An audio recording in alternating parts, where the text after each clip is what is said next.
जुड़ा हुआ एक मुद्दा है कि शिक्षा की बदहाली से जुड़ा हुआ हजारों स्कूल तो बंद हुए ही। राजेश राठौर जी ने, अभय जी ने आपको तमाम आंकड़े दिए ही होंगे। लेकिन दुर्भाग्य यह है कि यहाँ पर पेपर लीक होना एक आम बात हो गई है।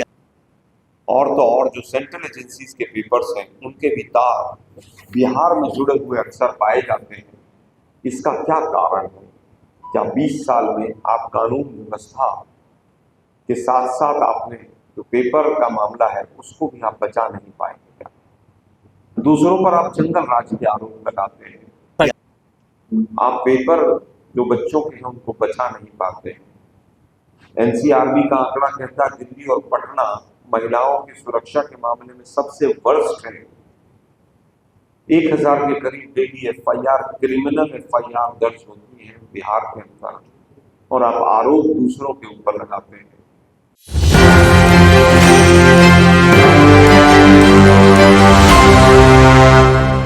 बिहार की कमियां नहीं गिनाई, मैं आपके वाक्य को ठीक करना चाहूंगा। मैंने बिहार की सरकार की कमियां गिनाई, बिहार के मिस गवर्नेंस को बताया, बिहार के नेताओं की डिग्री के बारे में बात की मैंने। अब बात आती है मेट्रो। 4 घंटे पहले मेट्रो याद आई। मतलब 20 साल से बैठे हुए थे। अगर मेट्रो के मामले में सबसे पिछड़े हुए 2 शहर हैं तो पहले का नाम अहमदाबाद है, दूसरे का पटना। अहमदाबाद का मेट्रो का प्लान सबसे फिसड्डी चला है और दूसरा पटना।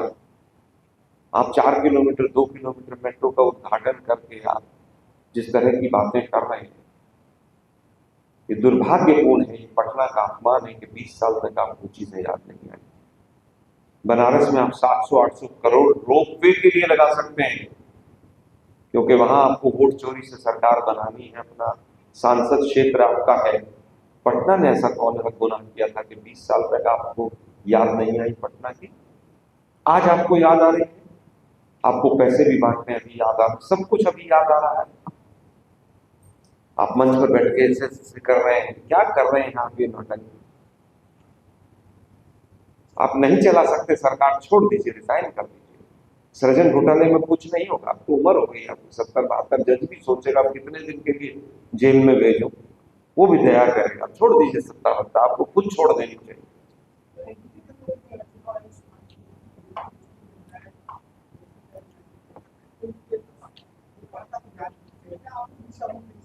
देखिए, इलेक्शन कमीशन को ट्रांसपेरेंसी के लिए क्या करना है वो इलेक्शन कमीशन तय करे।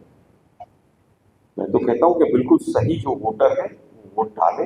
ये सुनिश्चित होना चाहिए तरीका इलेक्शन कमीशन को इजाद करना। बीजेपी वालों को ट्रांसपेरेंसी से कोई मतलब नहीं। उनको तो गुरखा शब्द इस्तेमाल करके हिंदू मुसलमान कैसे किया जाए, उनका मकसद ये है। और मैं उनके उस जाल में नहीं पड़ना चाहता। मैं तो ये पूछ रहा हूँ घुसपैठिए कितने आए, इलेक्शन कमीशन बताएगा। ये बीजेपी वाले चिट्ठी लिखे, अमित शाह का सारा एजेंडा इन्होंने इलेक्शन कमीशन वालों ने ध्वस्त कर दिया। वो झारखंड में भी घुसपैठिए पीछे पीछे लेके गए थे। अमित शाह आगे आगे चल रहे, घुसपैठिए पीछे पीछे चल रहे। फिर दिल्ली का चुनाव आया, फिर घुसपैठिए सारे दिल्ली चले गए। अब वो अमित शाह जी आए, बीजेपी ने घुसपैठिया मुद्दा बनाया इतनी मेहनत करके, और इलेक्शन कमीशन ने कहा कि 800 ही लोग ऐसे हैं जिन्होंने विदेशी होने का, लगभग 872 कि विदेशी होने का उन्होंने अपना कुछ, उनमें से कुछ ने खुद कैंसिल किया है कि हमारा वोट काट दीजिए, हम विदेशी हैं। कुछों का दूसरी जगह बना हुआ था। तो लगभग 700-800 विदेशियों के बारे में चर्चा हुई है, जो रिपोर्ट है। लेकिन दुर्भाग्य है ज्ञानेश कुमार गुप्ता जी पीताम्बर रंग की बिल्कुल टाई वाई लगा के आए थे वो कल पटना में, देखा होगा आपको। एक सवाल का जवाब सीधे सीधे नहीं दिया, लेकिन उनके चेहरे पे जो चमक थी वो बता रही थी कि हमला करने में कहीं ना कहीं सफल हो गए। बड़े खिलखिला रहे थे। लेकिन बिहार की जनता उनसे ज्यादा चिंतन और मनन के साथ वोट डालेगी। एक एक बूथ पर हम मुस्तैदी से चुनाव लड़ेंगे, वोट चोरी नहीं होने देंगे।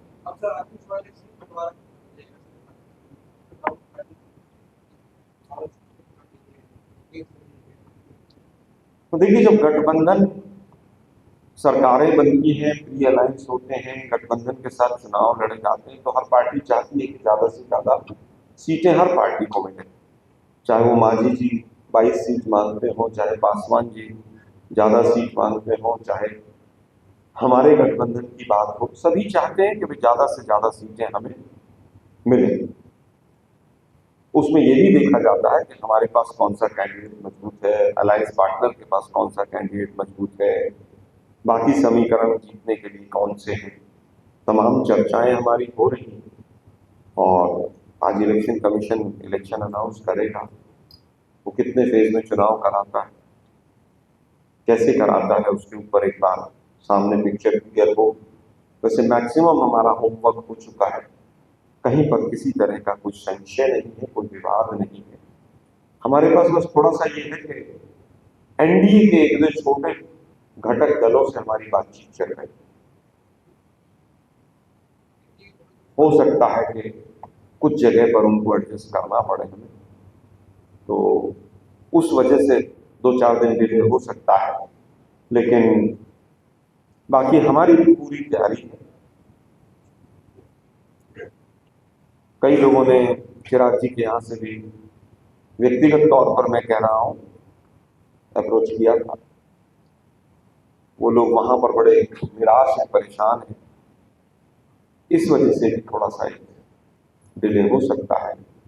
अब आप सोच रहे होंगे कि भाई मांझी जी ने जो प्रेस कॉन्फ्रेंस करके भाषण दिया कि मुझे 22 सीट चाहिए, मुझे स्टेट इलेक्शन कमीशन का अपना वोट परसेंटेज बढ़ाना है स्टेट पार्टी के लिए, उनकी भाषा आप सुनिए ना, वो बीजेपी की भाषा तो है नहीं। तो हो सकता है हमारे संपर्क में हो, आप निश्चिंत रहिए, जल्दी उस पर भी पिक्चर क्लियर करें। बहुत बहुत धन्यवाद। बार बार वोट चोरी के और भाजपा के पिट्ठू बनने के आरोप लग रहे हैं। ज्ञानेश कुमार जी, आप नई नई टाइयां खरीद के यहाँ पटना में लोगों को गुमराह करने के लिए आ रहे हैं, नए सूट वूट होके पहन के आ रहे हैं। आप सम्राट चौधरी पर एक्शन कब लेंगे, मुरैठा वाले मंत्री पर? उनका ये नहीं पता वो 7वीं फेल है, 8वीं पास है, 6ठी फेल है, 5वीं फेल है, किसी का कुछ नहीं पता।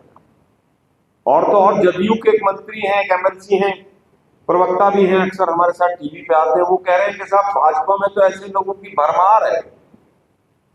वो कह रहे हो किसी ने महिला कॉलेज से ही डिग्री ले ली, 7वां अजूबा और फिर 8वां भी और 9वां भी, सारे भाजपा में। जो भाजपा शिक्षा की अलग जगाता था, पार्टी विद डिफरेंस कहने वाली पार्टी, ऐसे लोगों को मंत्री बनाकर बैठी रही और इलेक्शन कमीशन पूरी तरह से खामोश रहा। पता नहीं कौन सी कैलिफोर्निया की यूनिवर्सिटी से डिग्री, हम तो वेबसाइट पे देख रहे थे, सुना अभी नई नई वेबसाइट बनी है उस यूनिवर्सिटी की। वो यूनिवर्सिटी कहती है ना हमारी दीवारें हैं ना छत है, और वहां से डीलिट लेकर महाराज जो है वो पटना में घूम रहे हैं लिट्टी चोखा खाते हुए। बड़ा गजब है भाई, सेंट्रल यूनिवर्सिटी का दर्जा तो दिलवा ही नहीं पाए पटना को, ना विशेष राज्य का दर्जा दिलवा पाए, अमेरिका से डीलिट ले आए हैं। मतलब गजब है नहीं? एक्शन होना चाहिए। अगर भारतीय लोकतंत्र को जिंदा रखना है, बिहार जैसे प्रांत में ऐसे मंत्रियों की जगह नहीं होनी चाहिए। जो लोग दूसरे नेताओं के एजुकेशन क्वालिफिकेशन के ऊपर सवाल उठाते हैं, उनको अपने गिरेबान में झांक कर देखना चाहिए कि उनकी कैसी स्थिति है और क्या संदेश आप बिहार के लिए देना चाहते हैं। इसी से जुड़ा हुआ एक मुद्दा है कि शिक्षा की बदहाली से जुड़ा हुआ, हजारों स्कूल तो बंद हुए ही, राजेश राठौड़ जी ने, अभय जी ने आपको तमाम आंकड़े दिए ही होंगे। लेकिन दुर्भाग्य यह है कि यहाँ पर पेपर लीक होना एक आम बात हो गई है। और तो और जो सेंट्रल एजेंसीज के पेपर्स हैं, उनके भी तार बिहार में जुड़े हुए अक्सर पाए जाते हैं। इसका क्या कारण है? क्या 20 साल में आप कानून व्यवस्था के साथ साथ आपने जो पेपर का मामला है उसको भी आप बचा नहीं पाएंगे? क्या दूसरों पर आप जंगल राज के आरोप लगाते हैं, आप पेपर जो बच्चों के हैं उनको बचा नहीं पाते। एनसीआरबी का आंकड़ा कहता है दिल्ली और पटना महिलाओं की सुरक्षा के मामले में सबसे वर्स्ट है। 1000 के करीब डेली FIR, क्रिमिनल FIR दर्ज होती है बिहार के अंदर, और आप आरोप दूसरों के ऊपर लगाते हैं। SIR के माध्यम से इससे बड़ा कोई वोट चोरी का सबूत नहीं हो सकता, इससे बड़ा लोकतंत्र का कोई भी जंगल राज नहीं हो सकता, जिस तरह से पिछले कुछ दिनों में SIR की प्रक्रिया हुई। शिक्षा की बदहाली का आपके यहाँ यह हाल है कि ग्रॉस एनरोलमेंट रेशियो जिसको कहते हैं, वो नेशनल एवरेज से लगभग 11-12% कम है। ड्रॉप आउट लगभग 20% नेशनल एवरेज से ज्यादा है। हायर एजुकेशन में जो 18 से 23 साल की उम्र है, उसमें अगर आप देखें तो वो काफी कम है कितने बच्चे हायर एजुकेशन में जाकर एनरोल होते हैं। कॉलेजों की संख्या जिस तरह से पूरे देश के अंदर 1 लाख के ऊपर जो कॉलेज होने चाहिए, उस एवरेज से लगभग 1/4 है, 25% है। तो आपने 20 साल में क्या किया, ये हमारा दूसरा सवाल है आज की श्रृंखला में, कि शिक्षा की बदहाली करके आप बिहार को विकसित कैसे बना सकते हैं। और इसी के साथ जुड़ा हुआ हमारा प्रश्न है कि लगभग 1 दर्जन पेपर आउट हुए हैं पिछले कुछ वर्षों में, देखें तो 1 दर्जन, और केवल यहाँ के नहीं, चाहे वो SSC हो चाहे UPSC हो, क्योंकि पटना जो है हमेशा से SSC और UPSC के बच्चों का तैयारी करने का एक गढ़ रहा है।